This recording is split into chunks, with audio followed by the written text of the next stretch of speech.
Around 2,500 years ago, an earthquake completely changed the course of one of the largest and most famous rivers on the planet, the Ganges. Now, it's normal for rivers not to sit in one place, so if you live next to one, it could also just disappear without a trace or flood the whole city one day. In the case of the Ganges River, a supermassive earthquake became the reason for this dramatic change. Scientists say it might happen again, and it would be a huge problem for millions of people who depend on this river. The Ganges River starts as small streams in the Himalayas and travels a long way, over 1,500 miles. Along its journey, it meets other big rivers before all the water flows into the Bay of Bengal. The Ganges has the largest delta in the world among all rivers. Just like many other rivers in the region, it slowly changes its path over time. These changes, if they happen when a river wears away its banks, usually takes a long time, sometimes decades. Scientists have discovered that the Ganges-Brahmaputra river system has shifted several times over the last 6,000 years. When they looked at satellite images of the Ganges Delta, they noticed something interesting. There was a crescent-shaped dip in the ground about 28 miles away from where the river is flowing now. This depression was over 1 mile wide and stretched for many miles. They thought it might have been an old main channel of the Ganges River a long time ago.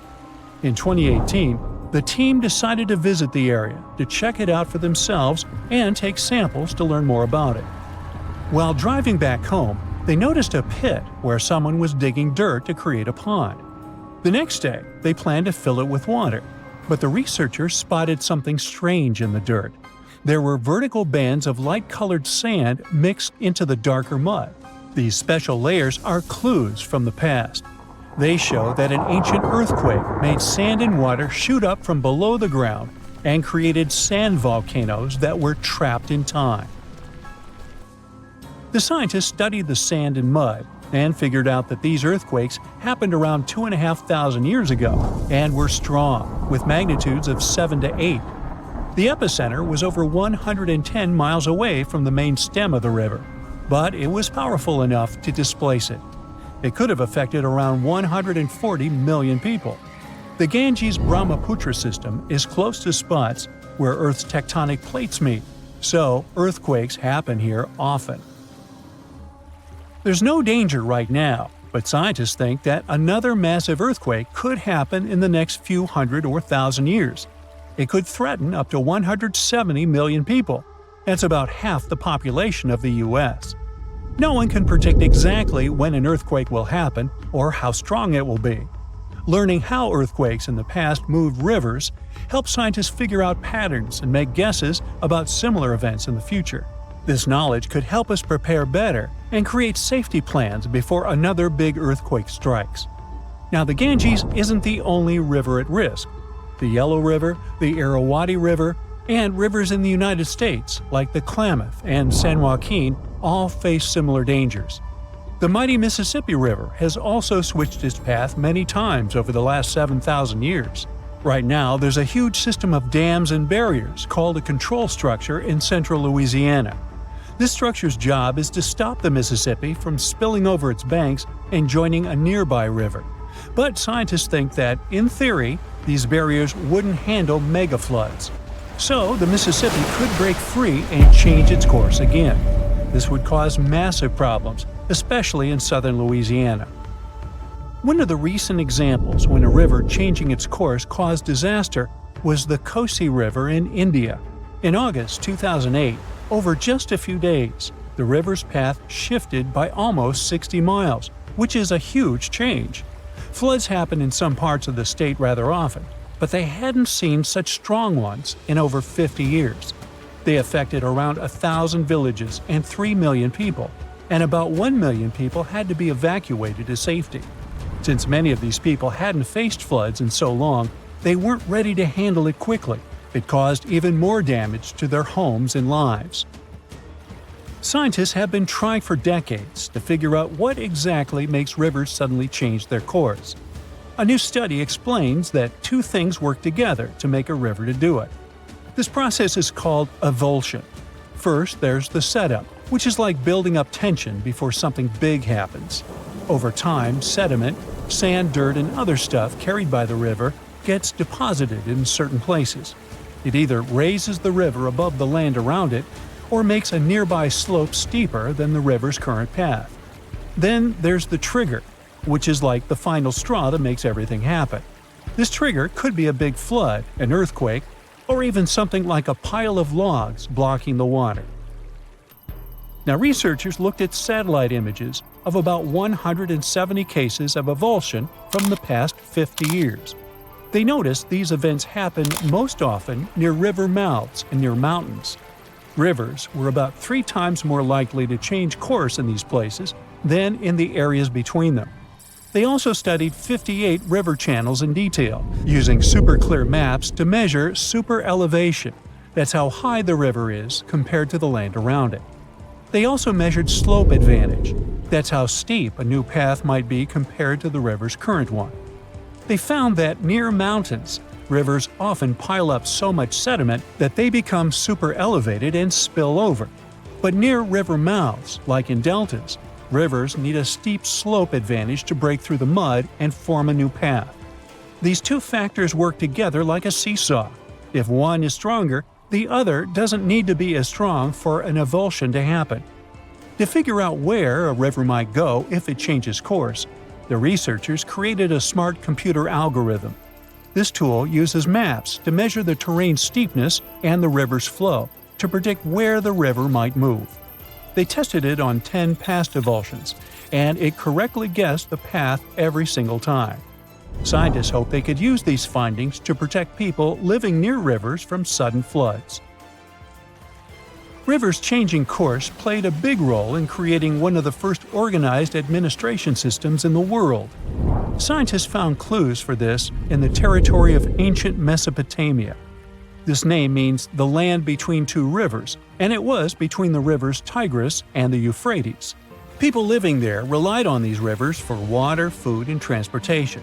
Scientists wanted to figure out how these sudden changes in these rivers affected ancient people.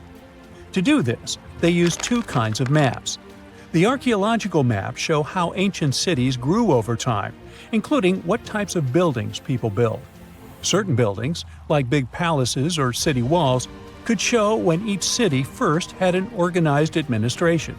The second kind of map showed where the Tigris and Euphrates rivers flowed long ago.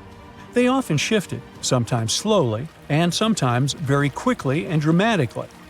Around the year 5000 BCE, Mesopotamia started to become drier and farming became harder. Farmers had to grow their crops near rivers, where they could use the natural floods to water their fields or dig little channels to bring river water to their plants. Because farming was so important, towns and cities grew near the rivers too, so people could stay close to their food. But when a river suddenly changed its course, people didn't give up. They worked together to dig long canals to bring water from the new river path back to their fields. The canals helped them get water again, and the administration buildings showed they were organizing as a community to solve big problems together. You're strapped in a boat cruising down the Amazon River with the sun scorching hot. As you check out your map, your boat starts rocking back and forth. The water is starting to get more intense, so you hang on for dear life. You tuck your map in your pocket and try to take control of your boat. You strike some jagged rocks and duck low to avoid tree branches. Your boat strikes a large rock out of nowhere and capsizes. You're swimming in the murky green water. While you're trying your best to get ashore, your boat gets washed away. Underneath the water lies a whole new world of bizarre and dangerous animals. Candiru fish are snake-like creatures that can grow up to 16 inches long. Arapimus can weigh more than an adult male and are taller than most basketball players. They're the biggest freshwater fish in South America.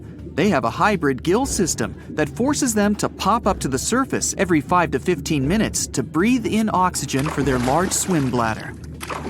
You swim out of the raging water and dry yourself off. Oh no, your map is completely soaked. There's no way you can get to your destination without it. You venture into the thick rainforest, shoving the branches and leaves away. As you get deeper, You notice something on a tree. It's barely moving, but it's got sharp claws and a raggedy coat. It stretches its arm to another branch and tries to pull itself up, ever so slowly. Sloths sleep more than half their days and only head down from trees once a week. They're so motionless, they sometimes grow algae and moss on their fur. The rainforest gets denser with each step until there's barely any sunlight illuminating the path in front of you. You notice a figure following you. With every branch you step on, you can hear a faint sound right next to you creeping around. You start walking a bit faster, and the sound catches up with you. You make it out of the dense part and tread along a narrow path until you reach a cliff. You can't walk normally here, so you pin against the wall and walk sideways to cross the hills. You slowly move across with the river 30 feet below you. You move your right foot, and some rocks fall into the river. You keep going and misstep. You're about to fall, but you hold on to a large tree branch and pull yourself up. You notice a couple of colorful poison frogs inches away from your fingers. Touching any of these frogs can be extremely dangerous and harmful, despite their amazing color patterns. The golden poison frog is one of the most poisonous animals in the world. One of them hops right next to you, so you let go of the branch and fall back in the river. The river is washing you down until you reach a calm current. Underneath you is a swarm of piranhas swimming with their sharp teeth. The red color on their skin is unmistakable, so you swim off like an Olympic athlete. Piranhas will eat anything that gets in their way, no matter the size. You grip onto a log and climb up a small rock to catch your breath. There's a huge electric eel underneath the rock. Despite their name, they're more related to catfish than eels. They use their powerful 600 volts of electricity to defend themselves and catch food.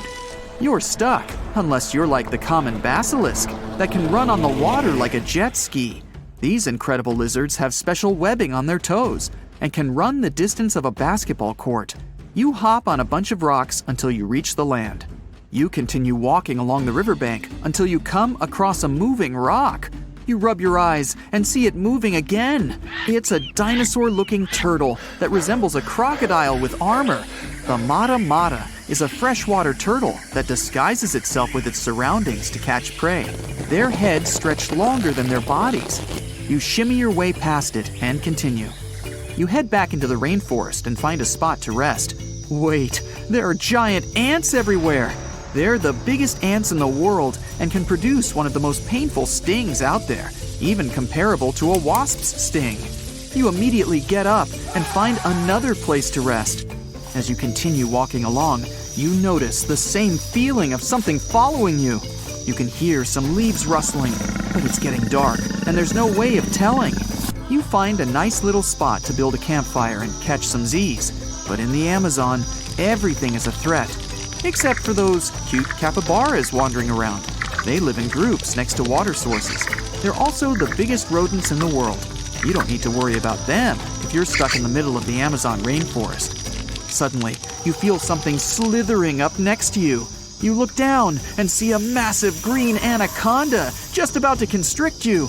They are the heaviest snakes in the world and can grow up to 20 feet long and have a huge appetite. You get up and sprint your way out of there. All right, you found a decent cave to crash in. It's daytime again, and you're still alive. You continue walking along the rainforest. You were able to find some breakfast to boost your energy for the rest of the day. You spot something on a tree that looks like a branch, but it's actually a potu, a master of disguise that can spend days motionless on broken tree branches. These bizarre birds use those branches as their permanent home, where they lay their eggs and chill all day. You continue your way through the rainforest and see a Brazilian wandering spider crawling on a tree branch right in front of you. 8 of these species can be found in the Amazon area. They are some of the most aggressive and venomous spiders out there. So, you make a big detour and walk away from it. You feel someone walking next to you again, but you still can't figure out what it is. You see a steep cliff with a waterfall hitting a large lake ahead of you. Looks peaceful, until you see a team of black caimans gathering around the shore. They're the biggest predators in the whole Amazon ecosystem. and feed on anything that moves. It's a good thing you're on high ground, otherwise, whoa! You slip and fall down the river, right on the deep end. So far, no caimans spotted you. You swim underwater and try to get to the opposite end of where the reptiles are. As you climb out and dry yourself off, you notice some large black spots on you. You try pulling them off, but they've latched on pretty hard. The Amazon giant leech finds its target by tracking movement and shadow. Once they attach themselves to the skin, it's extremely difficult to extract them. The best way to do so is to slide your finger next to its mouth and pull it off slowly. Ugh. You manage to get them off your body and see that the caimans are swimming towards you. You're pinned to the wall with the lake of hungry reptiles approaching. Suddenly, a pink dolphin jumps out of the water and splashes all over them. They can grow larger than humans and are the celebrities of the Amazon. Scientists think they get their color from the blood capillaries on their skin. The Amazon even has bull sharks swimming around. These carnivorous giant fish are threatening to humans and can swim in both saltwater and freshwater. These sharks prey on anything within their reach, including other sharks. The dolphin distracted the caimans, so you climb up the cliff and try to find the best way to escape. Opened jaws waiting for you to fall into the pit are right below you. You're lucky enough to escape to the top, but as your arms pull you up, the first thing that you see is a jaguar looking straight at you.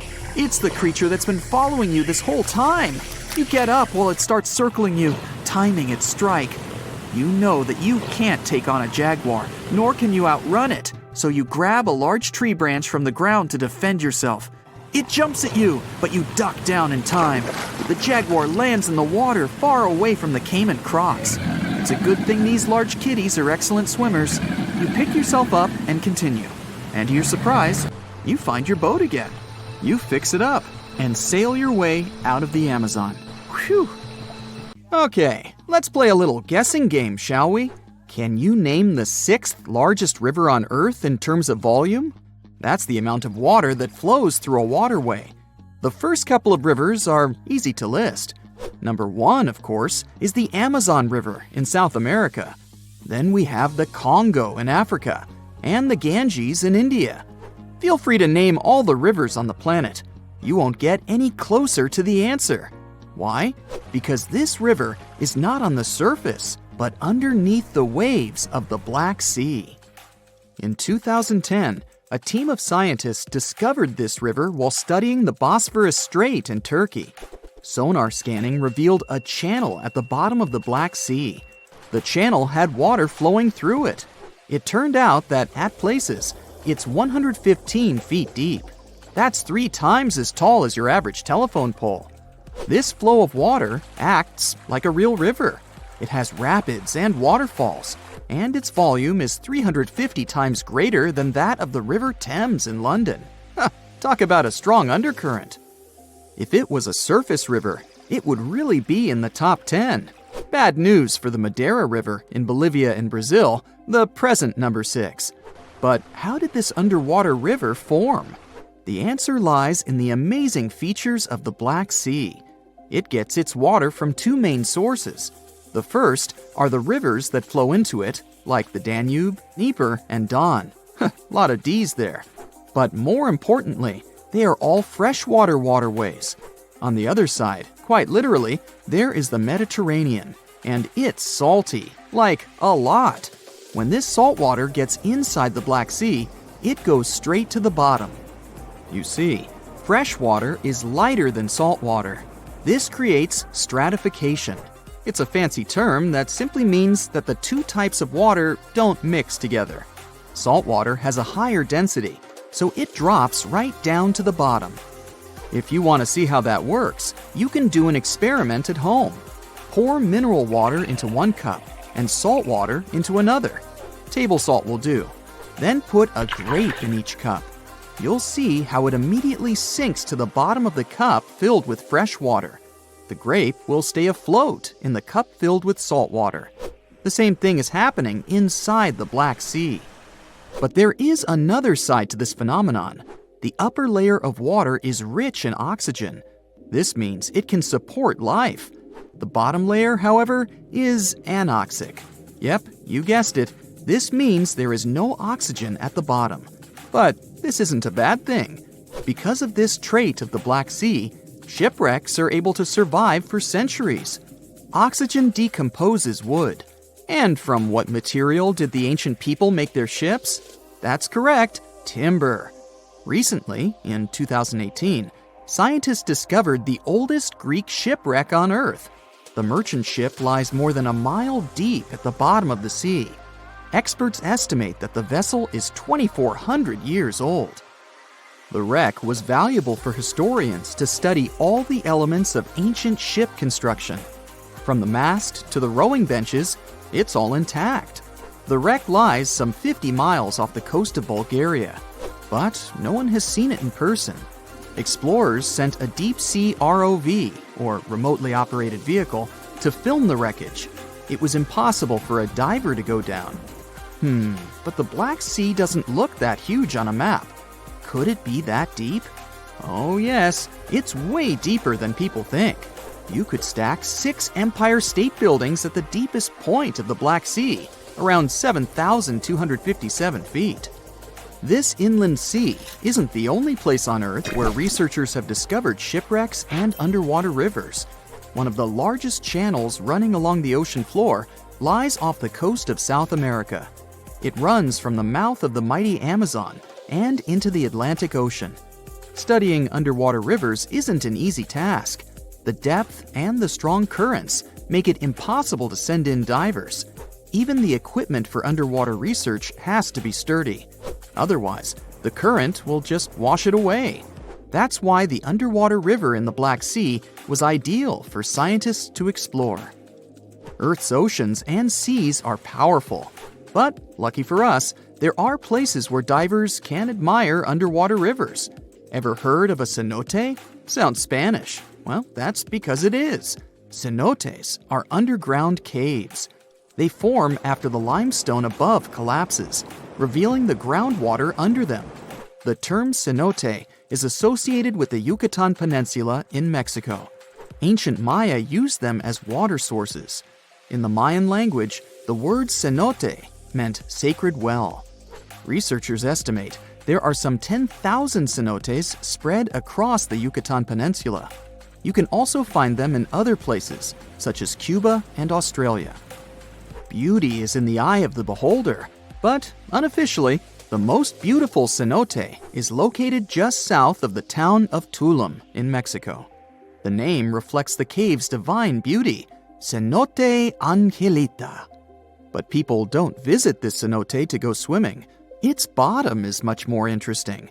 A scuba tank is all you need to finally admire an underwater river firsthand. The waters are dark and foggy, so divers use powerful flashlights. After a 100-foot dive, a marvelous sight appears. An underwater river with trees along its banks. Some of them even have green leaves, just like any other water flow on dry land. But it's not really a river. Here comes the fascinating part. Remember how saltwater and freshwater don't mix? Well, the river the divers see is actually a thick layer of fog between the two types of water. 3 feet of hydrogen sulfates to be exact. This is the compound that water processing plants use to remove chlorine from drinking water. The substance is so heavy that the fog it produces moves independently from the surrounding water, and it creates an illusion that a river is flowing underwater. But there are other real rivers that play tricks on you. Take, for example, the Mystery River in Indiana. It's the longest underground river in the United States. Explorers discovered the river and its cave system, Blue Spring Caverns, in the 19th century. Nearly 3 miles of the river are navigable. Isn't that impressive? You can book a boat tour on a river that you can't even see. But the most mysterious river on the planet is the Saraswati River in India. The coolest part about it is that it doesn't exist. It was an alleged river only mentioned in ancient literature. For centuries, people thought that it was just a myth. Then satellite images showed that it might be real. Ancient texts spoke of a major confluence of 3 mighty rivers, the Ganges, Yamuna, and Saraswati. The first two are visible today, but where's the third one? That's what scientists decided to find out. Images from an American satellite showed the presence of underground water in the area. Until then, researchers thought that these were paleo channels. This simply means that water flowed through them a long time ago. But, to their surprise, it appeared that there was still water inside these channels. Scientists estimated that the Saraswati River flowed above the ground some 5,000 years ago. But it didn't dry up completely. It just went underground, some 200 feet below the ground. Local experts believe that the river still slowly flows into the sea. The Saraswati River got hidden under the desert sand. This was a natural process, but many rivers have been forced underground because of human activity. In London, England, several dozen small and medium-sized rivers now flow under the ground. Maps from the 19th century still show them as rivers, but today they only exist in the names of the streets that were built above them, such as Fleet Street. The same thing happened in New York, but this doesn't mean that these streams have disappeared for good. When engineers want to rebuild or modify a building, they still consult city maps from centuries ago. No one wants a long-lost brook to flood their basement. The Amazon River travels through 9 South American countries at a length of over 4,000 miles. Still, it's impossible to cross it by a bridge. With the river being the main highway, traveling through this dense forest, and so few areas populated around the river, there's just no reason to have one. The river can rise up to 30 feet, and the river crossings that were only 3 miles wide can expand to over 30 miles in just a few short weeks in certain spots, making a bridge nearly impossible to build here. In New Zealand, in the coastal town of Mauriki, there are huge spherical boulders. Some rocks are 6.5 feet tall and weigh about 7 tons, as much as 10 cows. Ooh, there's a 10-cow boulder. Maori legend has it that these rocks are from the remains of the goods from a large shipwreck that happened hundreds of years ago. From a more scientific perspective, it's sand and gravel combined to form these giant boulders. Waves and winds give them a smooth, round appearance over time. The whole process might take millions of years. Indonesia's Kaiwan Ijen volcano is famous for a stunning turquoise-colored lake sitting at the top of the peak, but don't dip in. It's an acid lake. But its scariest part is the sulfuric gases leaking out when lava flows freely, reaching temperatures hotter than 1,000 degrees Fahrenheit.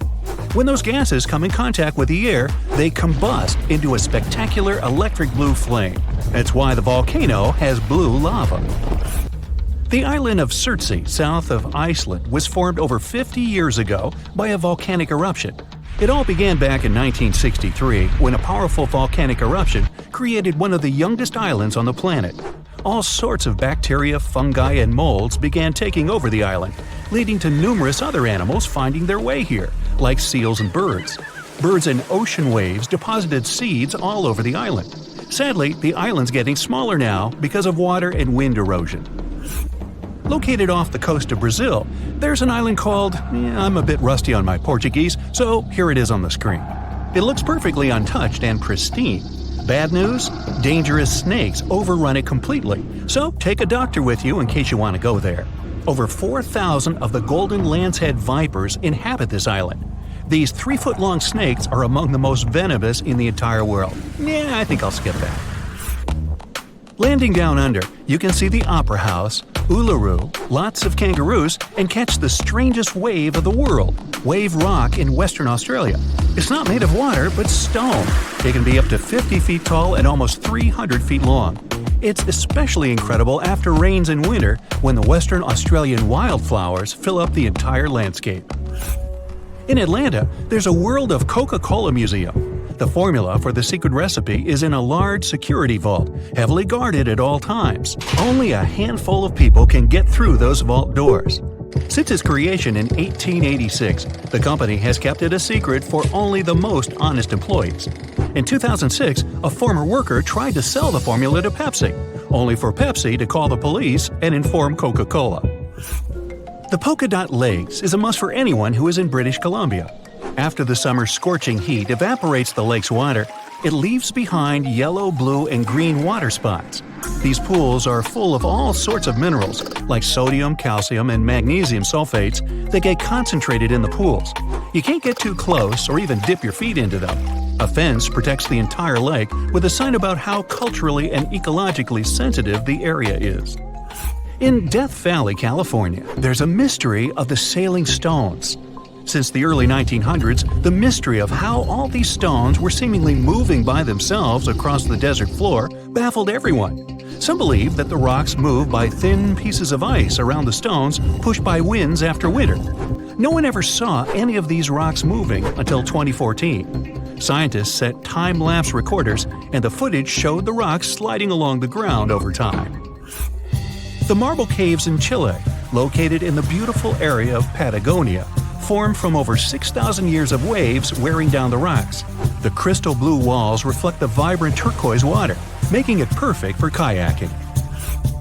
Walking in Chestnut Ridge Park in New York, one can see an eternal flame. What makes this one stand out, though, is it's underneath a waterfall. Occasionally, the flame will go out for short periods, but it will light up again. Sometimes it's thanks to certain hikers along the way.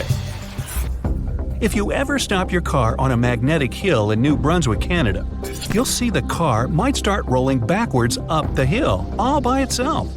While it looks like it's moving the wrong way, this is just an illusion. There are several hills like this all around the world.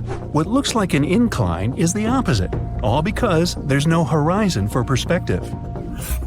The brightest bioluminescent bay in the world, called Puerto Mosquito, is located off the coast of Puerto Rico. The bay is named for the pirate Roberto Cofresi and his small boat El Mosquito, not after those annoying insects. During the summer months, you'll have glassy water at night with millions of tiny microorganisms bumping into each other and emitting blue light. The Chocolate Hills in the Philippines is a group of unusually shaped hills located in the middle of the island of Bohol in the Philippines. There are 1,000 to 2,000 discovered so far. They have nothing to do with chocolate at all, but they resemble the color after the dry season, when the grass turns from green to brown. In the northeastern part of Thailand, 466 miles away from Bangkok, is a 75-million-year-old rock formation sticking right out of the mountains. Their shapes look just like a pod of whales swimming together. No wonder this place is called Three Whale Rocks. Millions of years ago, this area was just a desert, but this land has changed quite dramatically during this time. These sandstone mountains were lifted up by plate tectonics, that's the shifting of the crust layers, called lithosphere, and erosion by the Mekong River, resulting in the strangely shaped rock formations we see today. Salar de Uyuni in Bolivia is the world's largest salt flat. At 4,050 square miles in size, it's twice as large as Grand Canyon National Park. After winter has passed, the salt lake is transformed into a beautiful giant sky-reflecting mirror between September and May. With salt all the way to the horizon, it creates an illusion of endlessness. The thin layer of water left over from ice melting creates a shimmering effect of the sky, making it one of the best places to visit in the world. The Catambo River in Venezuela might be the stormiest place in the world, with nearly 300 storm days a year. The lightning storms are so consistent, and they're predicted 3 months in advance. During the wet season in October, you might see 30 lightning flashes in a single minute. At sunset, strong winds flow around the 3 surrounding mountains, forming storm clouds over the water. When the water droplets of humid air collide with ice crystals from the cold air, the static charges cause a lightning storm that happens nearly every night. Off the southern tip of Japan lies the Yonaguni Formation. Archaeologists believe that the monument belongs to a fabled Pacific civilization, like Atlantis, that vanished beneath the waves thousands of years ago. If it's truly a lost civilization, or just nature having a little fun, this is the site to dive into. Features inside the structure resemble stonework like castles, temples, and a stadium, connected by roads and what seems to be large walls all the way around. There are even marks in the stone that appear to show quarry work, faded faces, and rocks sculpted into animal shapes. Some scientists believe that the symmetry of the stones is not as straight as reported. It appears solid rock rather than carved blocks weathered down by all the water over many years. Plitvice Lakes National Park in Croatia is an interconnected chain of waterfalls, the tallest being 230 feet, and underground water channels, creating natural dams and lakes in such a picturesque environment. Found in the deep woodlands surrounded by meadows brimming with wildflowers, brown bears, gray wolves, lynx, deer, and plenty of rare bird species for birdwatchers call these 115 square miles of the national park home. Imagine a place that could literally start at one end, trek over 1,800 miles straight to the west, and still be stuck under that massive canopy. This place is like a haven for all sorts of crazy creatures, hosting around 10% of the world's species. It's always been seen as this wild, untouched paradise where humans haven't messed things up yet. You know, like a glimpse into how the world used to be before we spread like wildfire across every continent, causing chaos everywhere. I'm talking about the Amazon region. That massive jungle turns out to be hiding some seriously cool secrets. For centuries, people have been talking about these lost cities deep within the forest. We're talking about El Dorado, the legendary city of gold that had Spanish explorers going crazy, venturing into uncharted territory, never to return. And even in the 20th century, the adventurous Perry Fawcett went looking for the lost city of Z and disappeared into the jungle, leaving us all hanging. Scientists have actually found evidence that ancient cities did exist in the Amazon. But how did they find these hidden ruins in such a dense and remote forest? Well, they've got this awesome technology called LiDAR.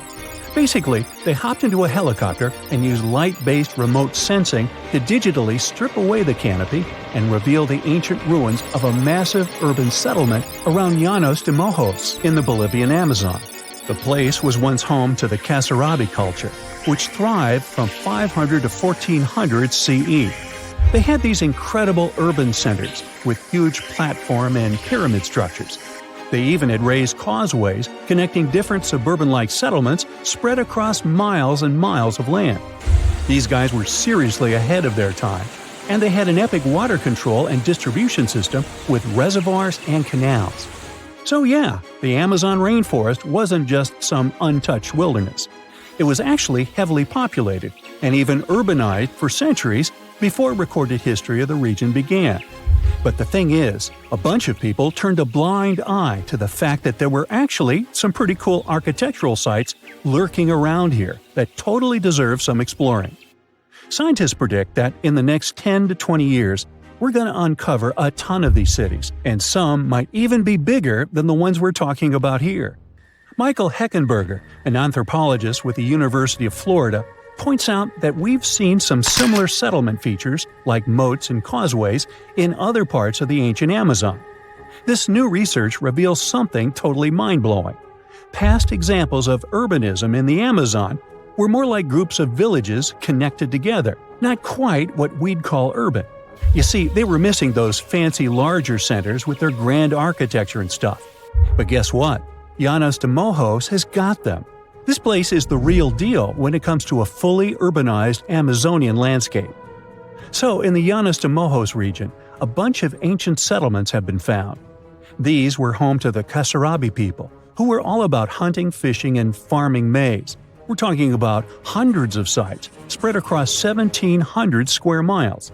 But these sites were so remote and hidden in the tropical forest that it was like trying to find a proverbial needle in a haystack. A team of archaeologists weren't going to let that stop them, though. They decided to take to the skies and use some fancy LiDAR mapping technology. Just imagine an aircraft flying over the area, shooting out a bunch of infrared beams. These beams hit the ground and bounce back, giving us the distance to different objects. It's like creating a super detailed map from above. Using computer software, these genius scientists were able to strip away the trees from the images, revealing the Earth's surface and all the ancient archaeological goodies hidden beneath. And boy, did they strike gold. They found a whopping 26 unique sites, including 11 that nobody even knew existed before. So what about these 26 super cool sites? Among them, we've got Landivar and Kotoka, which are like these huge urban centers. And get this, we already knew they existed, but the new maps revealed they cover 1.5 and 1/2 square miles respectively. These centers are surrounded by moat and rampart fortifications, like something out of a medieval castle. And they've got all sorts of crazy stuff inside. We're talking artificial terraces, massive earthen platform buildings, and pyramids that reach over 70 feet tall. All these epic buildings are actually facing the north-northwest. It's like they were trying to align themselves with the cosmos or something.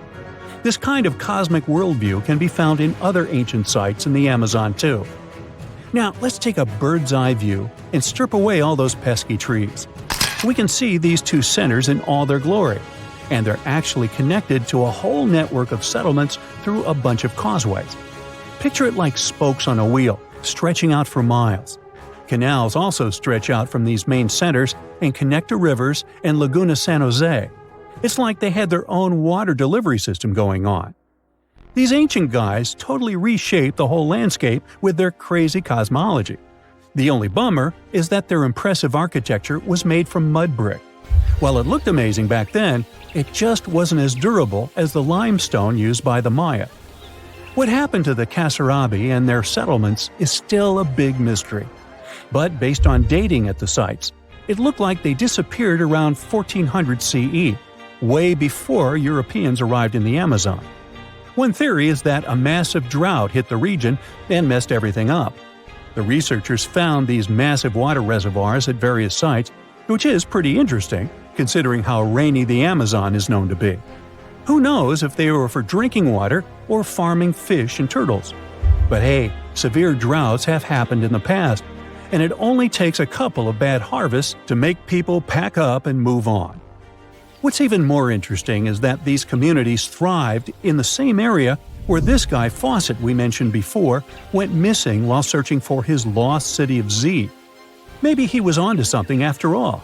This is how it was. Fawcett stumbled upon this super cool document called Manuscript 512 at the National Library of Brazil. It's believed to have been written by a Portuguese explorer. Now, according to this document, back in 1753, a group of explorers discovered the remains of an ancient city. It had arches, a statue, and even a temple with hieroglyphs. But the document didn't spill the beans on where this city was located. So Fawcett got all hyped up about finding this city and made it his secondary mission after his main goal of finding something called Z. At one point, he had to come back to Britain to run some errands, but in 1920 he decided to give it another shot. Fawcett went on a personal expedition to find the city, but it was unsuccessful. 5 years later, Fawcett, his son Jack, and their buddy Raleigh Rimmel disappeared in the Mato Grosso jungle.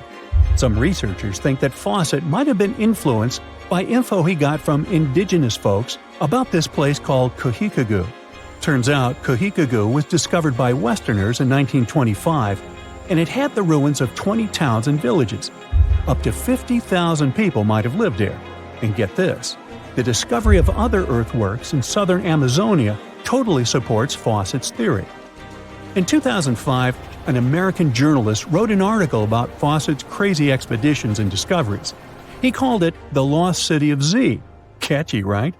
Well, in 2009, he turned that article into a book with the same name. And in 2016, the super talented writer-director James Gray made it into a movie. Now, here's where things get a bit sad. The Amazon region is changing rapidly. Farming, ranching, and energy production are changing this incredible place. And guess what? Those untouched areas with ancient relics won't stay untouched for long. It's a race against time to document and preserve what's left of our past before it's lost forever. For years, scientists have been struggling to explain bizarre sounds, some repeating, some heard only once, that come from the dark depths of the ocean. From bewildering hums to worrying bloops, the water transmits outlandish acoustic phenomena. One of these mysterious noises got named the upsweep. For the first time, this long train of sounds was registered in 1991 in the Pacific Ocean. One of the most unusual things about this signal is that it keeps changing, as if trying to confuse researchers even more. Like some unearthly howl, it varies from high to low frequencies and then back again, and you can hear it better in the spring and fall than in the winter and summer. Why the upsweep? It's simple. The sound travels from the bottom of the ocean towards its surface, as if sweeping up. Scientists do have a theory explaining this phenomenon: the activity of undersea volcanoes. Hot lava pouring into ice-cold ocean water could theoretically create such noises, but there's no proof found yet. Plus, the sound has been declining since 1991, even though it can still be detected.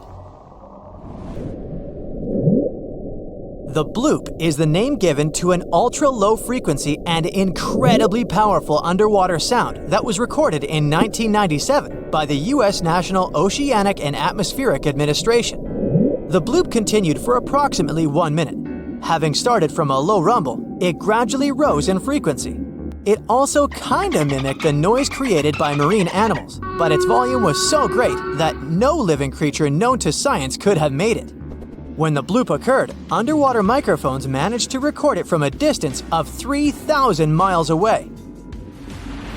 Rumor has it that the noise might have something to do with the fictional half-octopus monster Cthulhu, or some other colossal deep-water creature. But if you don't believe in monsters, science has another explanation: iceberg fracturing. The thing is that ice quakes recorded in the Scotia Sea resemble the mysterious bloop a bit too much for it to be a coincidence. The whistle resembles this annoying sound when a kettle of boiling water is telling you it's time to make a cup of tea. But even though it may not be as blood-curdling as some other bizarre ocean sounds, it doesn't make it any less mysterious. Plus, the whistle is very elusive. In 1997, only one underwater microphone was able to pick it up, and therefore, researchers didn't manage to pinpoint the source of the noise. The most likely cause of the sound is an eruption of one of the submarine volcanoes. Have you ever heard of Julia? No, not your neighbor. I'm talking about this otherworldly sound. Listen to it. It was recorded in 1999 by the U.S. National Oceanic and Atmospheric Administration. The source of the sound was most likely a large iceberg that ran aground somewhere in Antarctica. The sound was so loud that it was heard over a huge territory, and its duration was about 2 minutes and 43 seconds. Slow down. That's the name given to a sound recorded in 1997 in the equatorial Pacific Ocean.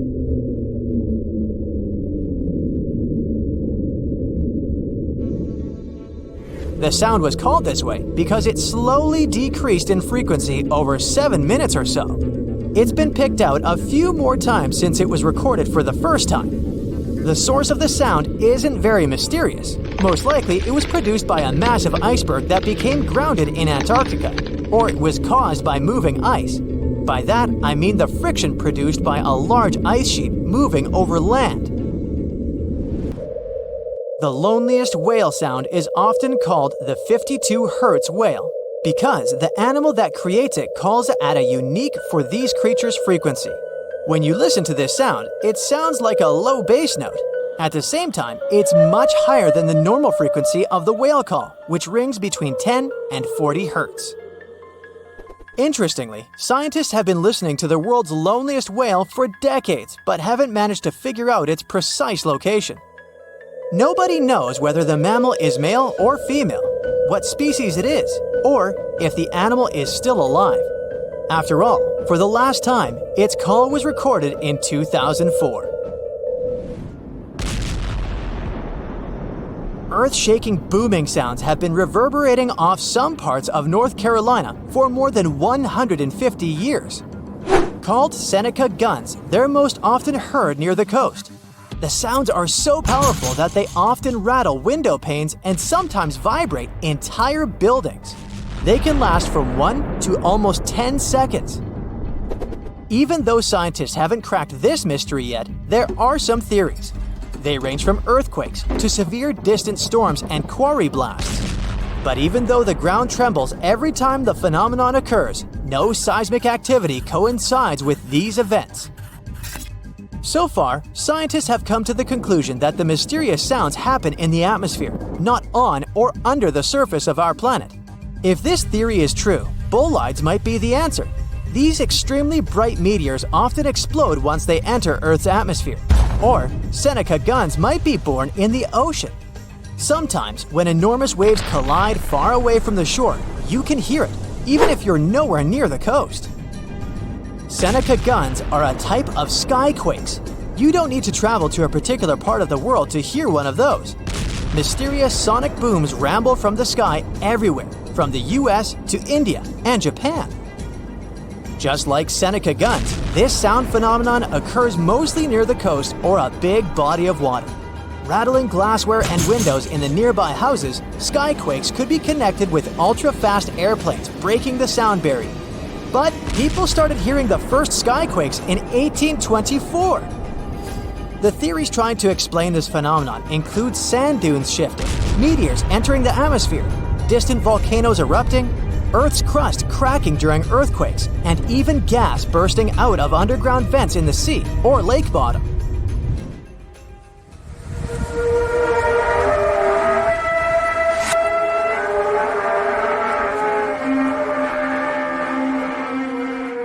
In different countries all over the world, people get paralyzed with fear after hearing otherworldly trumpet sounds that seem to be coming from the sky.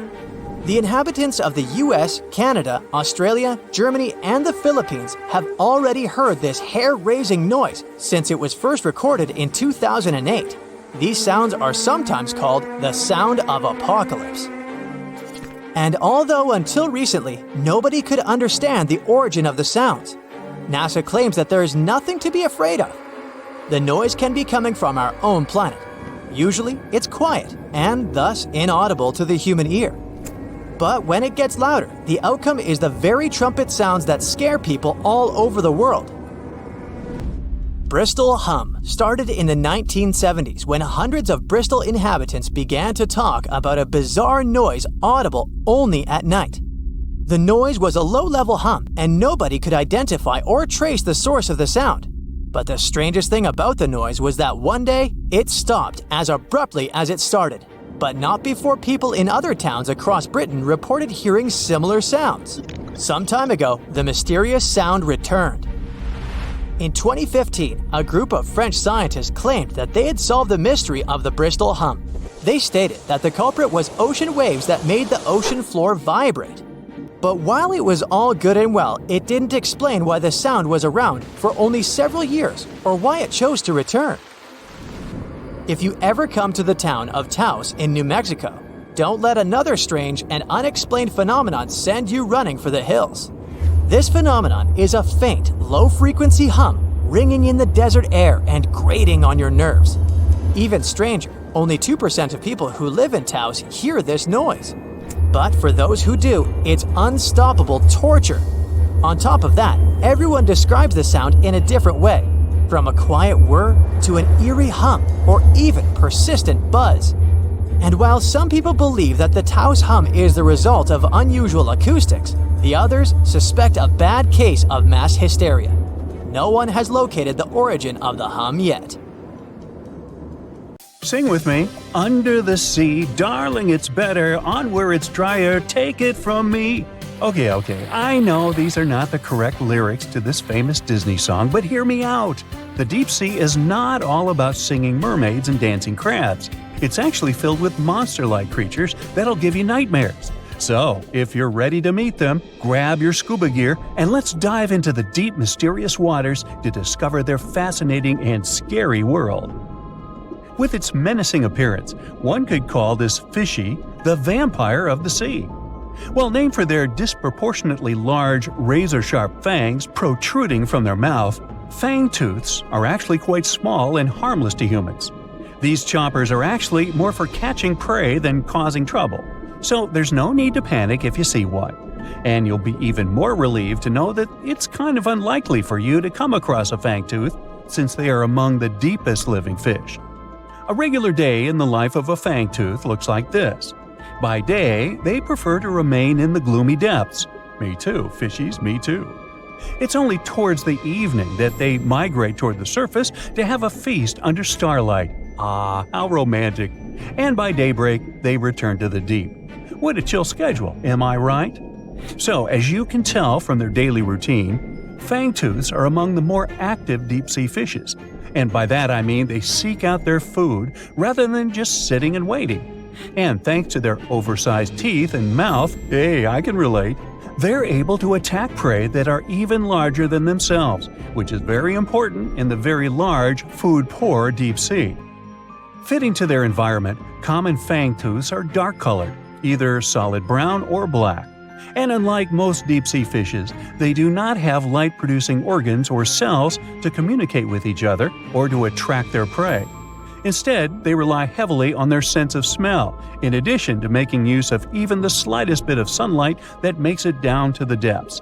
This light doesn't help them to see in any way, but it may be enough for potential prey to cast a shadow as they pass overhead, which lets fangtooths know they're around. Now here's one hilarious fun fact before we move on to the next creature. Fangtooths can never close their mouths because of their huge mouths and long teeth. But you know what? I would bet maybe $500 that my orthodontist would claim he could fix that too. Our next horrific deep-sea animal is as real as a kraken can get. Giant squid, which actually did inspire the legends of the kraken, live up to their name.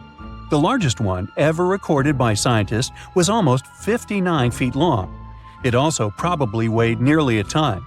You would think such a massive animal wouldn't be hard to miss, but since giant squid live deep underwater, they are difficult to come by.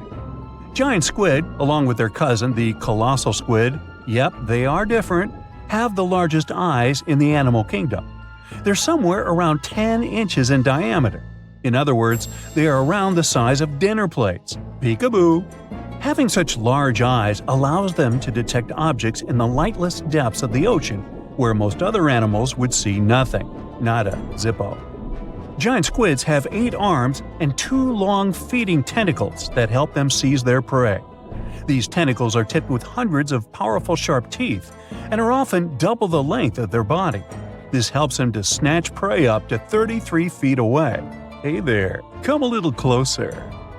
Most of what we know about giant squids come from those that floated to the surface and were found by fishermen. After years of research, it was only in 2012 that a group of scientists were able to successfully film a giant squid in its natural habitat for the first time. Yet again, the giant squid continues to remain largely a mystery due to their inhospitable deep-sea habitat. And maybe they're shy.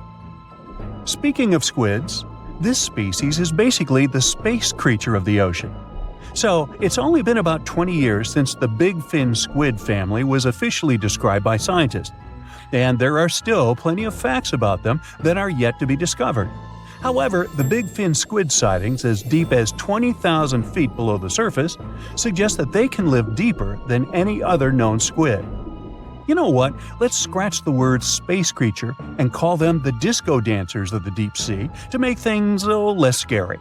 Because of their long, slender arms, adorned with extravagant rib-like fins, kind of make them look like they're ready to hit the dance floor.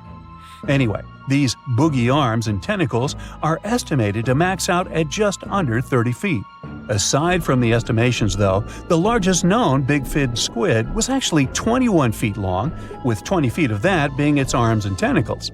How exactly a big fin squid uses them is still unknown, but scientists think they like to use them to trap prey that bump into them as they hang down in the water below their body or drag along the seafloor. There are only around a dozen confirmed big fin squid sightings worldwide, so you can just relax, because the chances of you getting hugged by a big fin squid are close to impossible. But I can't guarantee anything regarding your nightmares. Now, these are not one of your regular Jaws sharks. Let's start with the most strange fact about a frilled shark.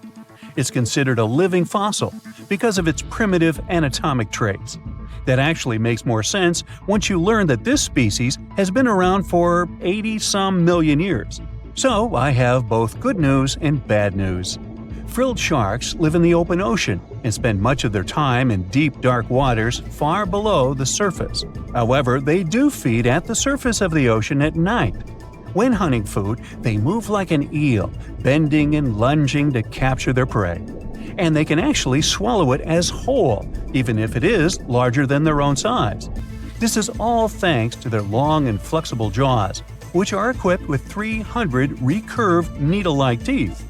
Okay, I am somewhat freaked out now. Unlike the rest of the deep-sea creatures I've talked about, frilled sharks might sometimes accidentally get caught in nets. So if fishing is your thing, beware. This telescope won't help you see the stars and the planets. With its protruding eyes and elongated body, this little swimmer looks like it's wearing a pair of underwater binoculars, hence the name the telescope fish. Found in cold, deep tropical to subtropical waters worldwide, they're known to be the species that undergoes one of the most drastic transformations in fishes. When the first larva was described in 1954, it was believed to be a new species rather than the larva of a telescope fish that were known to science since 1901. Despite the fact that they are only around 6 to 8 inches long, they're able to latch onto snacks that are bigger than their own size. That is thanks to their massive and highly stretching jaws, making up most of the size of their head. These large prey are then folded in half to fit in their expandable stomach. In 1925, scientists found a 5.5-inch long fish inside the stomach of a 3-inch long telescope fish, which they described as neatly folded. Despite all this, their cylindrical tube-shaped eyes are still the most fascinating and bizarre features of telescope fishes. Their specific shape increases light collection to help them detect their prey's weak bioluminescence even from a distance. But although their eyes are good for seeing things in the twilight, they're especially great at seeing silhouettes from below. That's why they orient themselves vertically in the water. Now I have to admit they look kind of cute if you ask me. Sort of like uglier versions of Minions. Yeah, right? Ever wonder why, despite all our advancements in technology and science, there's a vast expanse of our own planet that we barely know about? Believe it or not, over 80% of our oceans remain uncharted territory. It's as if we've got this massive aquatic playground in our backyard, and we've barely scratched the surface. Also, did you know that only about 7% of our oceans have a special tag called Marine Protected Areas, or MPAs? How come this colossal body of water that envelops most of our planet is also among the most vulnerable and misunderstood spaces in the universe? Pressure has a lot to do with it. Our deep ocean is a beast of a place with no visibility, freezing temperatures, and pressure that's so intense that in certain areas it would make you feel like you're having the weight of 50 jumbo jets on your body. No wonder we're having an easier time sending people into space than to the bottom of the ocean. The deeper you go into the waters, the more pressure piles up. But let's not forget we have tech on our side, right? Scientists now use these cool satellite technologies that track the color of the ocean to check how much phytoplankton is there, for example. Why is this important, you might ask? Because these little plant-like critters are actually pretty major players in our big blue oceans. In the grand scheme of things in the aquatic world, phytoplankton is like the bedrock of the ocean food chain. It gives life to almost everything, from the tiny zooplankton, which are animal-like microorganisms, to those colossal, magnificent whales. When these technologies first came around, satellites could get clear images of the ocean faster than a ship could take the same number of measurements in 10 years. But it's not all about looking at the ocean from space. Sometimes you gotta dive in there and see it for yourself. Thankfully, we've come a long way in ocean exploration tech too.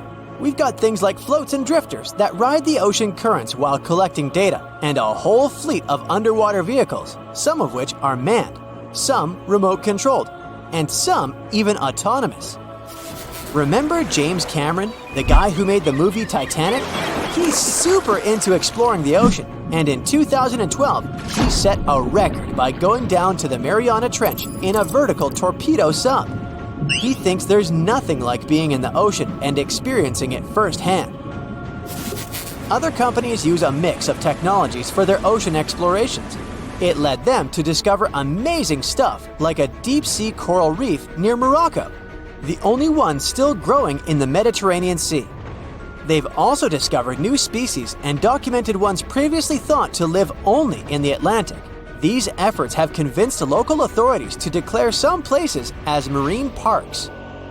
As with most scientific areas, the road isn't without its bumps. These expeditions can cost quite a lot, and the lack of detailed maps and data only adds to the challenge. We can't always rely on bathymetric information, meaning the study of the ocean floor, because it's often not available. And that's the tricky part. We need to explore more to know more, but getting the funds for these kinds of projects can be tough when there are so many unknown variables. One particular company's explorations have helped protect nearly 4 million square miles of ocean so far. The data they collect during their expeditions is invaluable. It's used to identify new species, locate vulnerable habitats, and even show where threatened species are being overlooked. Their work helps dismiss excuses from local authorities who claim they lack the necessary information to establish more MPAs. The same company supports a goal known as 30 by 30, aiming to protect 30% of our oceans by 2030. It's a big target, and there's a long road ahead, but ongoing ocean exploration can provide the proof needed to keep more of our oceans safe. We also need to set aside areas for protection and research, even when we don't have all the facts just yet. On that note, some cool scientists have recently stumbled upon a gigantic and mysterious world beneath the Pacific Northwest coast's ocean floor. The best part is, this massive realm of life is pretty much cut off from the rest of the world above, making it like a secret underground club that only the best microbiologists have access to. Picture an active city, except the city is microscopic cracks in the basalt rocks of our oceanic crust, and its residents are microbes. These tiny creatures aren't like you and me. They don't rely on sunlight or the organic products of land and water ecosystems for sustenance. Instead, they thrive on chemical reactions with rocks and seawater. Scientists call this type of life chemosynthetic, which sounds complicated, but it basically means life sustained by chemical reactions.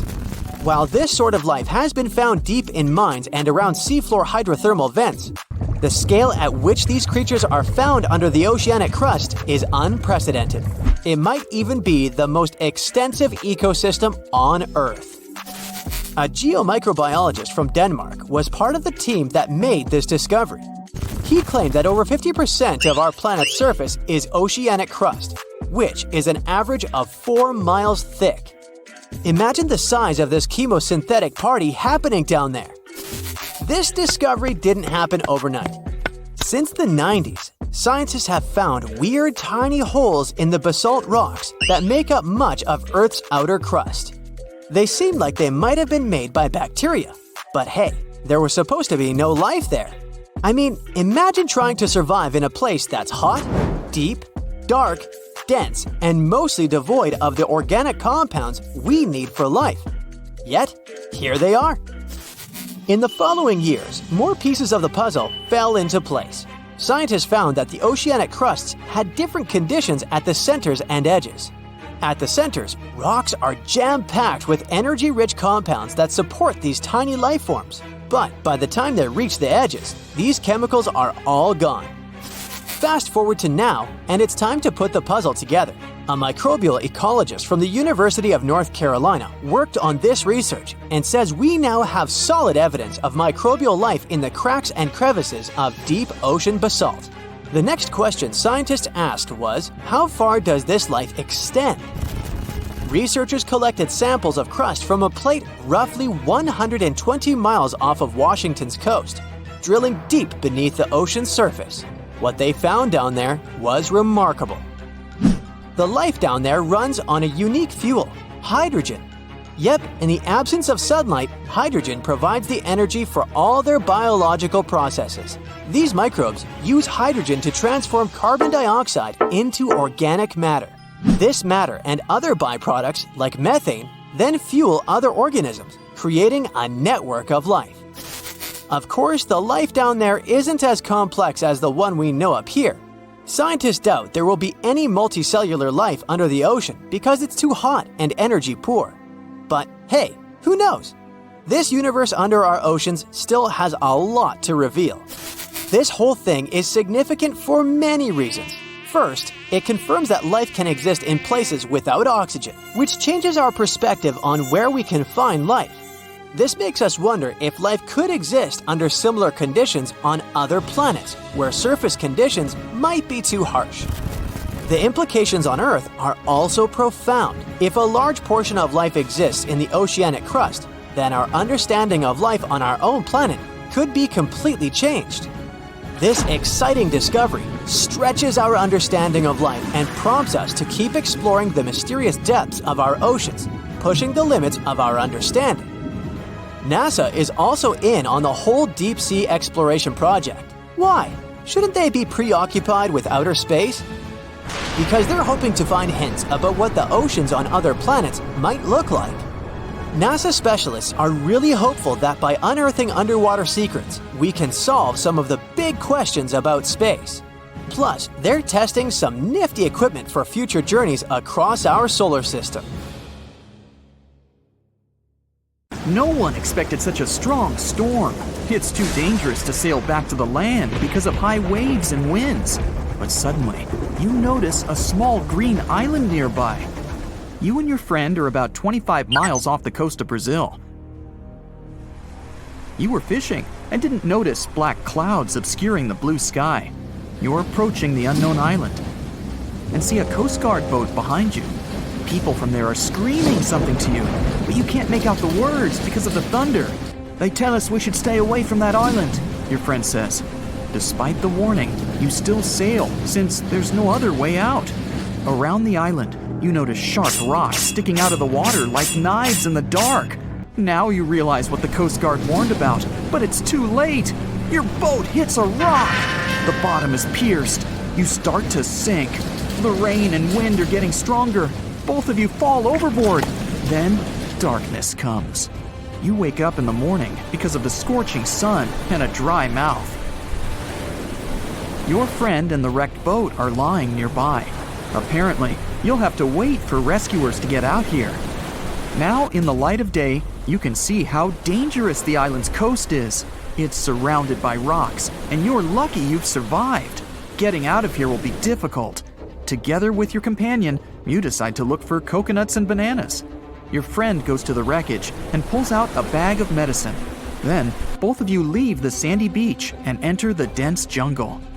A couple of steps later, you hear a strange hiss. You see your friend. His eyes are filled with horror. Goosebumps run down your back. You feel something alive crawling under your feet, and there's a lot of it. You look down and notice slithering snakes. There are dozens of them. They wrap around your legs, get into trees. They're everywhere. Don't move, your friend says. I think I know where we are. You want to ask him a question, but fear takes away your voice. He reads your face and answers the question. We're in one of the most dangerous places on Earth, the Brazilian Snake Island. These are not just some ordinary snakes. This is the golden lancehead, one of the most venomous reptiles in the world. You can find them nowhere else on the planet except for this land. They evolved here naturally, without other snake species intervention. That made their venom 5 times stronger than the venom of ordinary vipers. They're practically the only owners of this island. Nowhere else in the world will you find such a concentration of creeping reptiles on such a small piece of land. And now, they're glad that 2 big lunch meals have arrived. There's little chance of survival, but you're gonna try. The first thing you need to do is get out of your stupor and find a thick stick. This is your best tool right now. If you encounter a venomous snake, the best you can do is retreat slowly. But this time, there are too many of them. They're aggressive and hungry. Together with your friend, you fight off the snakes with a stick. But there's more and more of them coming. One of them falls on your shoulder from a tree and bites your neck. The poison instantly enters your bloodstream and affects your muscles. It feels like your body is melting. It becomes difficult to move, and your neck swells. Your friend grabs you and carries you deep into the jungle. Here, among the trees, you notice an old lighthouse. Yeah, this building really stands out here. Once a year, the Coast Guard visits it. Your friend breaks down the door and puts you on the floor. You're afraid you won't be able to survive the bite. Fortunately, your friend is a doctor. He injects the necessary medicine and saves your life. You have a few minutes to rest before more danger arises. Your friend tells you that the unique snakes appeared here thousands of years ago. This island was part of Brazil for a long time. Then, massive floods separated it from the continent. This part of the land was cut off from the whole world, which helped the formation of a unique ecosystem inside. Vipers that lived here evolved into golden lanceheads. They quickly became the main masters of the island and destroyed all the other animals. But how did they manage to survive without food, cut off from the whole world? They did it thanks to nature and evolution. This island is a transit point for many birds. They stop here to rest during long flights. These birds become dinner for the snakes. Previously, a snake bite almost didn't harm the birds. They were frightened and flew away, leaving the snake without food. But over years of evolution, the island's owners have developed such a potent poison that one bite was enough for a bird to never take off again. There's also a legend that a pirate hid treasures here a long time ago. And, so that no one would ever find it, he brought snakes to guard his gold. Of course, there's no chest with coins here, but the island is attractive for modern pirates, even today. Golden lancehead snakes are an expensive commodity, so bad people often visit this place to hunt the reptiles. That's why the Coast Guard is always on duty around the island. People are forbidden to visit this place. And even if someone manages to get past the guards, they will have to face the rocks. Only biologists and scientists have permission to study the local fauna. A necessary condition for a visit is a doctor's presence in the team, so they can save people from the snake's poison. So we have pirates and hordes of poisonous snakes, but there's something else that makes the island even worse. At this moment, you hear rustling all over the building. Thousands of little paws are tapping on the walls and floor. You look around and see lots of giant cockroaches. Some of them are half the size of your palm. They crawl under your clothes. You and your friends scream in fear and run out of the lighthouse. Quickly, you reach the shore and fall into the water. It seems that not a single cockroach is left under your shirt. But that's not all. You hear a strange buzzing sound. You look around and see a dark cloud of flying beetles forming in the sky. It's locusts! Thousands of flying insects are heading in your direction. To avoid a collision, you dive under the water and wait for the cloud to pass by. You go up to the surface and move to the shore. Fortunately, there are almost no snakes here. You and your friend are afraid to approach the jungle and wait for several hours until rescuers arrive. You're nervously painting a pattern on the sand and make a promise that you'll never revisit this place. Finally, you see the lifeguard boat. You're trying to tell them you got here by accident. They believe you and evacuate you from the island. While you're sailing away, you think about what would happen if many poisonous snakes appeared in a village or a small town. It's difficult to imagine what kind of problems people would face. But in fact, there's no need to imagine anything. There is a place on the planet where locals live next to poisonous cobras, but it doesn't create any chaos. A human can live in peace and harmony with reptiles in that village. Welcome to Shetpal village in India. This place has a population of about 2,600, and it's located in the jungle. It's hot here. Locals are friendly and responsive. If you go into one of the houses, you'll see something that seems impossible. The king cobra, whose venom is one of the most dangerous in the world, calmly crawls around furniture and eats eggs and meat that people give. There's even a special corner for the reptile to relax from the scorching sun, drink water, and have a snack. People are happy about the cobra, as if it was a pet. In the village, cobras are everywhere. They come into houses and schools, crawl through the streets, and keep company during dinner. The locals consider them full-fledged residents. They adore them. The snakes are also used to people and don't see them as dangerous. The coolest thing is there has never been a tragic case in the village because of a poisonous bite. There's no other place in the world where cobras live in such harmony with people. For years, scientists have been struggling to explain bizarre sounds, some repeating, some heard only once, that come from the dark depths of the ocean. From bewildering hums to worrying bloops, the water transmits outlandish acoustic phenomena. One of these mysterious noises got named the upsweep. For the first time, this long train of sounds was registered in 1991 in the Pacific Ocean. One of the most unusual things about this signal is that it keeps changing, as if trying to confuse researchers even more. Like some unearthly howl, it varies from high to low frequencies and then back again, and you can hear it better in the spring and fall than in the winter and summer. Why the upsweep? It's simple. The sound travels from the bottom of the ocean towards its surface, as if sweeping up. Scientists do have a theory explaining this phenomenon: the activity of undersea volcanoes. Hot lava pouring into ice-cold ocean water could theoretically create such noises, but there's no proof found yet. Plus, the sound has been declining since 1991, even though it can still be detected. The bloop is the name given to an ultra-low frequency and incredibly powerful underwater sound that was recorded in 1997 by the U.S. National Oceanic and Atmospheric Administration. The bloop continued for approximately 1 minute. Having started from a low rumble, it gradually rose in frequency. It also kinda mimicked the noise created by marine animals, but its volume was so great that no living creature known to science could have made it. When the bloop occurred, underwater microphones managed to record it from a distance of 3,000 miles away. Rumor has it that the noise might have something to do with the fictional half-octopus monster Cthulhu, or some other colossal deep-water creature. But if you don't believe in monsters, science has another explanation: iceberg fracturing. The thing is that icequakes recorded in the Scotia Sea resemble the mysterious bloop a bit too much for it to be a coincidence. The whistle resembles this annoying sound when a kettle of boiling water is telling you it's time to make a cup of tea.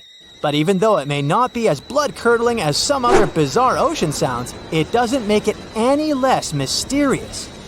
Plus, the whistle is very elusive. In 1997, only one underwater microphone was able to pick it up, and therefore, researchers didn't manage to pinpoint the source of the noise. The most likely cause of the sound is an eruption of one of the submarine volcanoes. Have you ever heard of Julia? No, not your neighbor. I'm talking about this otherworldly sound. Listen to it. It was recorded in 1999 by the U.S. National Oceanic and Atmospheric Administration. The source of the sound was most likely a large iceberg that ran aground somewhere in Antarctica. The sound was so loud that it was heard over a huge territory, and its duration was about 2 minutes and 43 seconds. Slow down. That's the name given to a sound recorded in 1997 in the equatorial Pacific Ocean.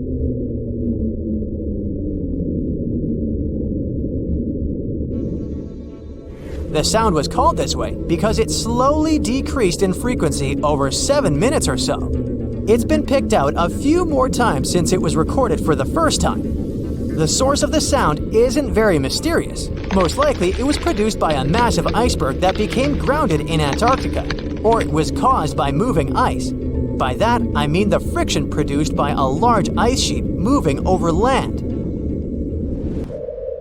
The loneliest whale sound is often called the 52 Hz whale, because the animal that creates it calls at a unique for these creatures frequency. When you listen to this sound, it sounds like a low bass note. At the same time, it's much higher than the normal frequency of the whale call, which rings between 10 and 40 Hz. Interestingly, scientists have been listening to the world's loneliest whale for decades, but haven't managed to figure out its precise location. Nobody knows whether the mammal is male or female, what species it is, or if the animal is still alive. After all, for the last time, its call was recorded in 2004.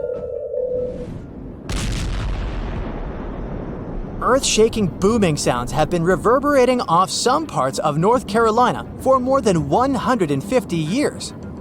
Called Seneca guns, they're most often heard near the coast. The sounds are so powerful that they often rattle window panes and sometimes vibrate entire buildings. They can last from 1 to almost 10 seconds. Even though scientists haven't cracked this mystery yet, there are some theories. They range from earthquakes to severe distant storms and quarry blasts. But even though the ground trembles every time the phenomenon occurs, no seismic activity coincides with these events. So far, scientists have come to the conclusion that the mysterious sounds happen in the atmosphere, not on or under the surface of our planet. If this theory is true, bolides might be the answer. These extremely bright meteors often explode once they enter Earth's atmosphere. Or Seneca guns might be born in the ocean. Sometimes, when enormous waves collide far away from the shore, you can hear it, even if you're nowhere near the coast. Seneca guns are a type of skyquakes. You don't need to travel to a particular part of the world to hear one of those. Mysterious sonic booms ramble from the sky everywhere, from the US to India and Japan. Just like Seneca guns, this sound phenomenon occurs mostly near the coast or a big body of water. Rattling glassware and windows in the nearby houses, skyquakes could be connected with ultra-fast airplanes breaking the sound barrier. But people started hearing the first skyquakes in 1824. The theories trying to explain this phenomenon include sand dunes shifting, meteors entering the atmosphere, distant volcanoes erupting, Earth's crust cracking during earthquakes, and even gas bursting out of underground vents in the sea or lake bottom.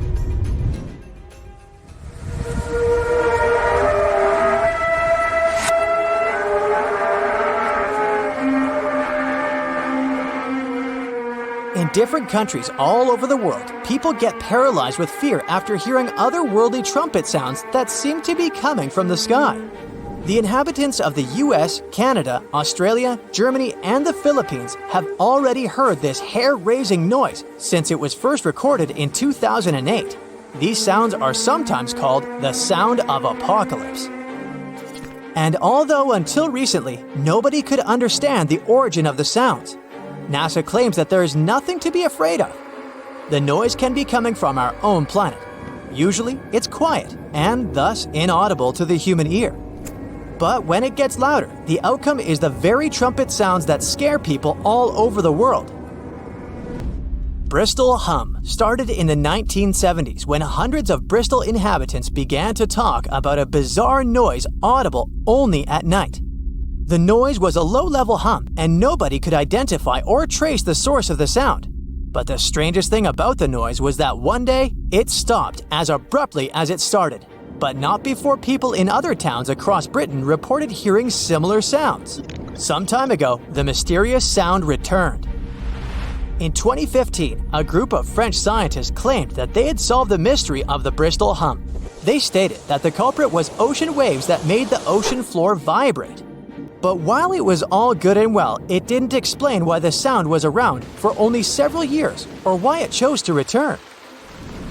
If you ever come to the town of Taos in New Mexico, don't let another strange and unexplained phenomenon send you running for the hills.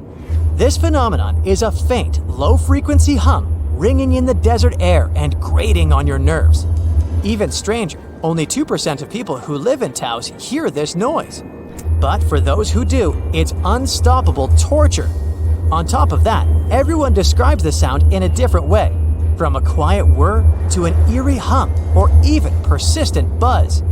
And while some people believe that the Taos hum is the result of unusual acoustics, the others suspect a bad case of mass hysteria. No one has located the origin of the hum yet. Most rivers in the world flow into the sea, but the Okavango in Africa takes its massive waters right into the Kalahari Desert. And it looks like this river manages to do the impossible and defies gravity.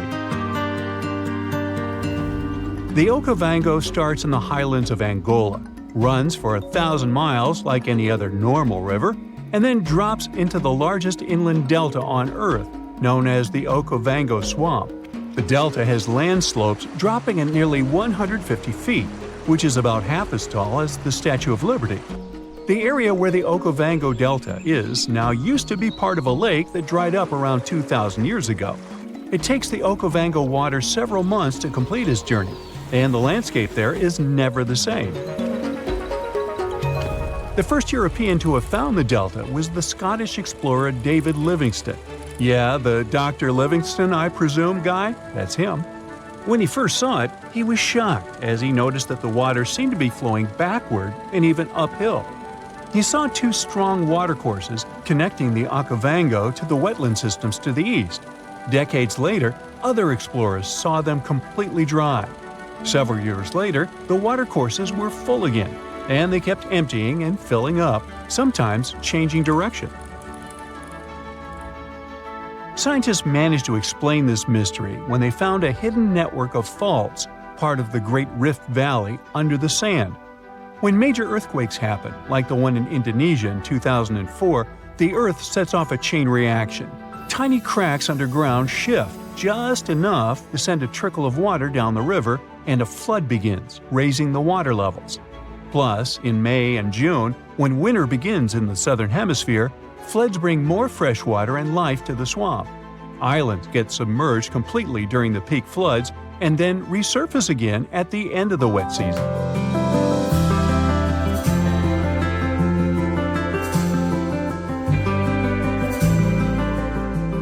Wildlife just loves all the water in the delta, and you can often see migratory elephants bathing among pink lily pads and silverfish, bream, barbels, and other fish.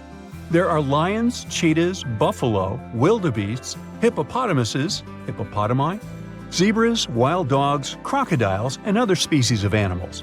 Storks, ibis, herons, cranes, and geese like to fly by, along with 450 species of birds. Although the Okavango has plenty of water that is priceless in the desert, people hardly settle along its banks. One big problem here is the tsetse fly. But if you're feeling adventurous, you can come here for a water safari. Scientists from Imperial College in London stumbled upon a totally unexpected river under the Antarctic ice sheet. It slurps up water from an area as big as Germany and France combined. Scientists used to think the lakes under the Antarctic ice were just chilling by themselves. But now it turns out they're part of an interconnected river network. Water under the ice can form in two ways, either from melted snow seeping down or from the Earth's natural heat and the ice grinding over the ground. The Antarctic gets a lot of surface melting during the summer, but Antarctica is usually too chilly for that. This newly found river is proof that there's plenty of water down there just from the ice melting from below. This river could make Antarctica lose its icy cover way faster. If things heat up enough to melt the surface, that water could rush down and mess with the base of the ice sheet, turning Antarctica into a melting mess like Greenland. If the ice starts moving faster than the water can handle, it's going to create more friction, making even more water and speeding up the melting process. The researchers are on a mission to dig deeper into how this river system works and see if it's causing trouble in other parts of the icy continent. Understanding what's going on down there could give us a heads up on how a changing Antarctica might shake up the whole planet. The Roe River in Montana flows for just a bit over 200 feet between Giant Springs and the Missouri River.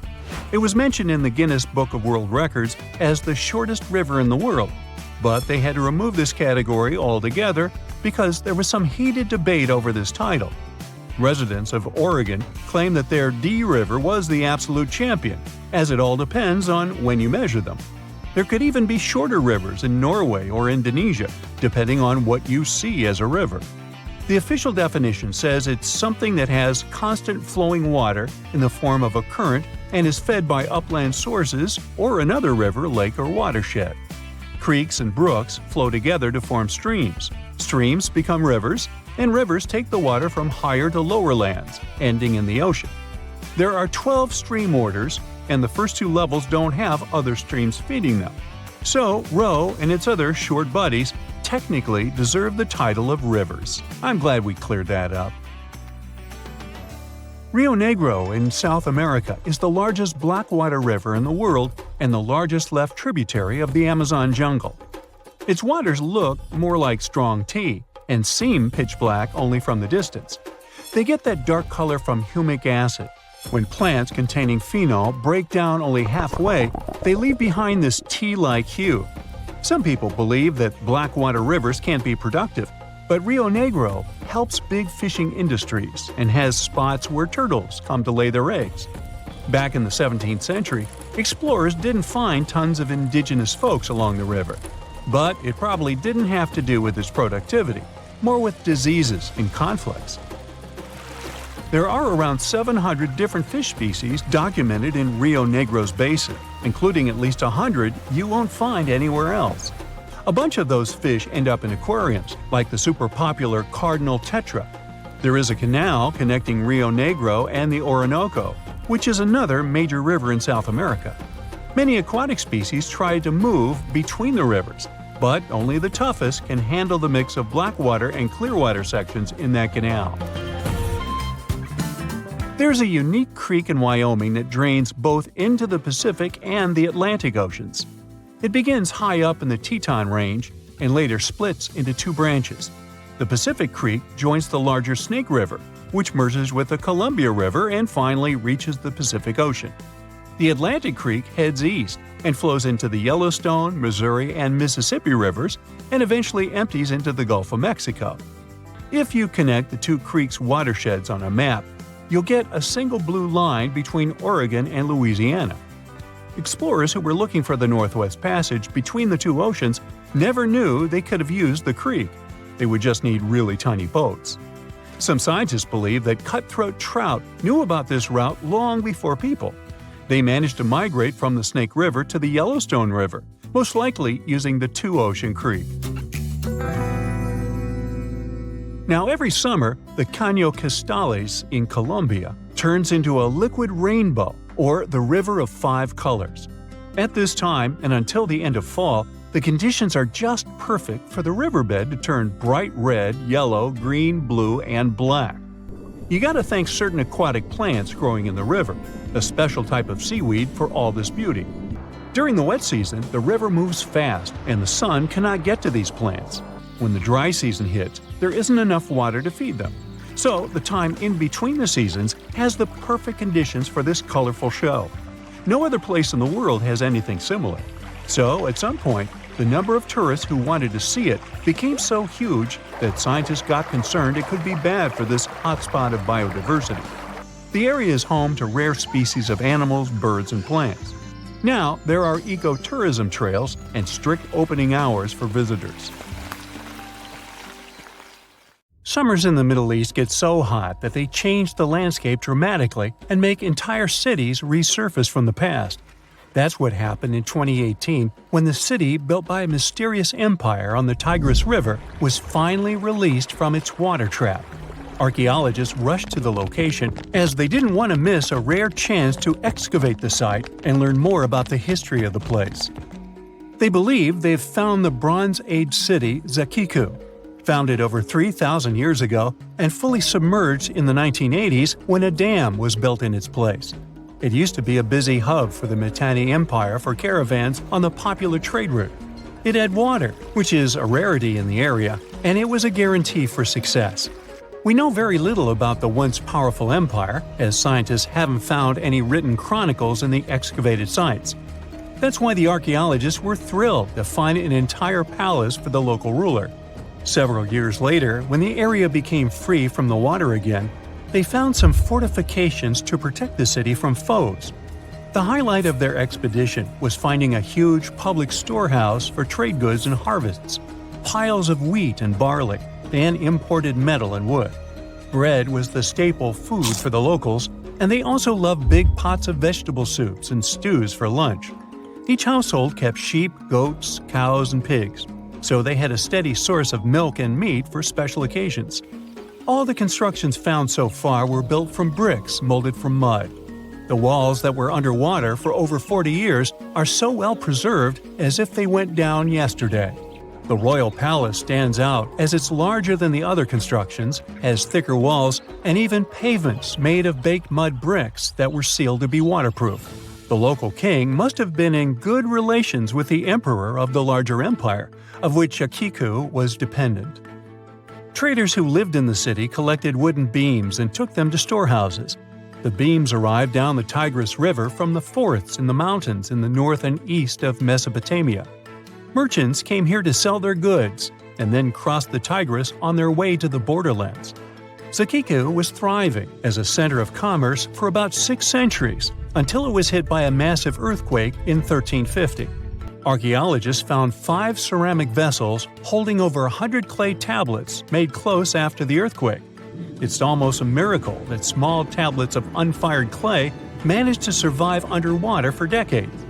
People who created those must have carved notes on clay while it was still wet.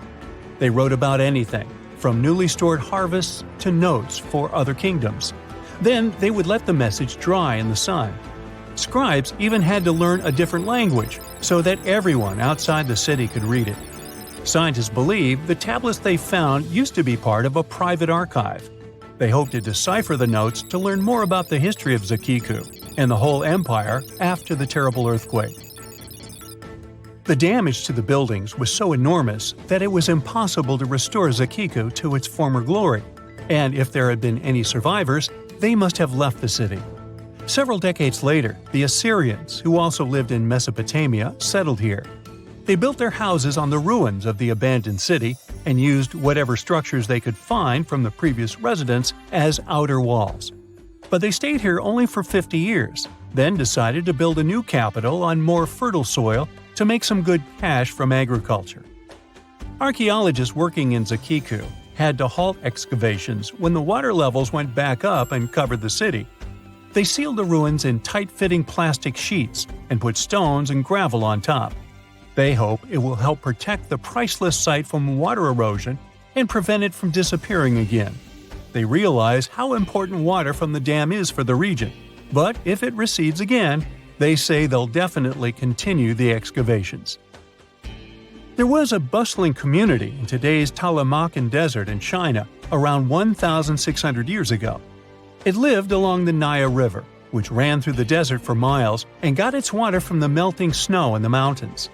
After 3 years of work in the area, archaeologists and scientists managed to dig up 8 tombs in the desert. Thanks to the desert heat, the clothes and artifacts inside them were almost as good as new. The people who wore those must have lived in the ancient city of Naya.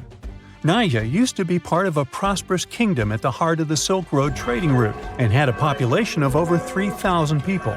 Then, desert sands went rogue and swallowed the city whole. Archaeologists only found the ruins of Nija in the early 20th century. Scientists from different countries have tried to solve its mysteries. It looks like the tombs discovered at the end of the 20th century belonged to the wealthy. There were some expensive items inside: a quiver and bow, metal arrowheads, gold earrings, and a glass bead necklace, a lacquer box with a comb, makeup, and a sewing kit in one of the tombs. There was also some silk of top quality, and even the bright colors like green and yellow haven't faded on it. The fabric also had Chinese characters with quotes from historical books, which helped scientists identify the period in which it was made. Archaeologists later found a large dwelling site and the clearing of 3 ruined buildings. It will probably take many more years to understand why the city had fallen and what happened to its people. Saudi and French archaeologists teamed up near Riyadh, the Saudi Arabian capital, and stumbled upon an ancient settlement dating back 8,000 years. The scientists used all sorts of cool tech, like laser scanning, drones, and aerial photography, to unearth this Neolithic-era gem. They found the settlement in a local archaeological hotspot. Among the treasures they uncovered were a stone temple, remnants of an altar, and over 2,000 graves. All these finds tell us about ancient practices and rituals. The team also found the foundations of 4 massive buildings, corner towers, and open-air courtyards, all with underground reservoirs to store water for agricultural use. There was also a smart irrigation system with canals and cisterns, which let the city thrive in one of the driest deserts in the world. Rock drawings etched into the nearby mountain depicted the daily life of the locals. The excavations have been going on in the area for over 40 years, and scientists still keep finding new artifacts to answer more of their questions. Fishers have stumbled upon ancient bones, tools, and artifacts that are 9,000 years old on the North Sea floor. British and Dutch archaeologists and paleontologists rushed to see the finds as they were hoping it could be evidence of the submerged Doggerland. And they weren't disappointed. There were even perfect sets of footprints left by Mesolithic people who lived here. 12,000 years ago, during the last major ice age, the British Isles weren't islands at all. There was a landmass made of many hills, marshlands, and dense forests that connected them to the European continent. That landmass was Doggerland, where a prehistoric hunter-gatherer society lived and thrived. But then, the sea level started going up at the speed of 3 to 6 feet a century as glaciers were slowly but surely melting. The locals had to move to areas that today belong to England and the Netherlands. Experts decided to learn more about the history of Doggerland using data from oil companies working in the North Sea. So far, they've created digital models of what the area of 18,000 square miles might have looked like before it vanished beneath the waves. They still need to analyze samples of ancient insects and plants and the DNA of animals to get a full picture.